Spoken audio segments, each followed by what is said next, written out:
Welcome to solverfy, the place where learning becomes simple. If you're struggling with homework, assignment, or doubt in subjects, don't worry, you are in the right place. Alright, problem 19. We are discussing elementary steps.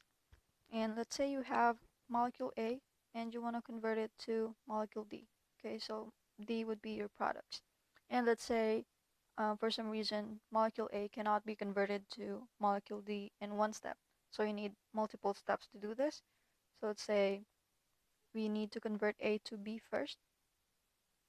And then let's say we take B and we need to add it to C, which finally gives us our target molecule D. Okay, so in this case we needed two steps, right? This is step one, this is step two, and each of these steps are called elementary steps. Okay, so those are our elementary steps, and there are three most common elementary steps. Okay, the first one is called a unimolecular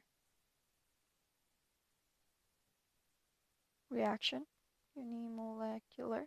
Okay, so from the word itself, uni meaning one, so we only have one molecule. So in this case, let's take that first elementary step in our example, A going to B, right? So this one, you only need one molecule, you only need A. And the rate law associated with that is R for rate equals the rate constant K, and we need the concentration of our reactant. So in this case, we have A. So let's put concentration of A. Okay, so that's pretty much it for that elementary step. The second one is called a bimolecular elementary step, and from the word itself, bi meaning two, right?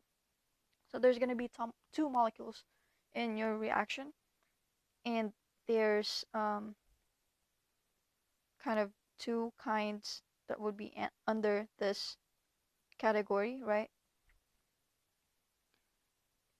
The first one, let's say you have two molecules, but they're the same one. So let's say A plus A becomes C.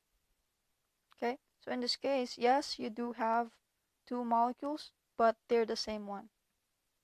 Okay, so the second one, the second kind under bimolecular reactions, is if you have two molecules and they're different from each other. So let's take this second elementary step that we had earlier. So B plus C becomes D. Okay, right? So for this one, you got two molecules and they're different.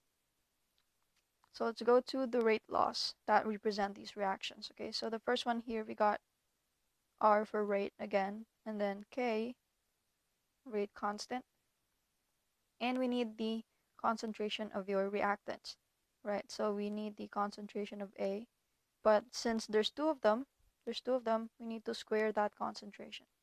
Okay, so moving on to our last most common elementary step. So we got R equals rate constant K, and this time we have B and C, and we need the concentration of those reactants, and since they're different, we need to write them both. Okay, so B and then concentration of C. Okay, so that's pretty much it for elementary steps. Hopefully that was useful.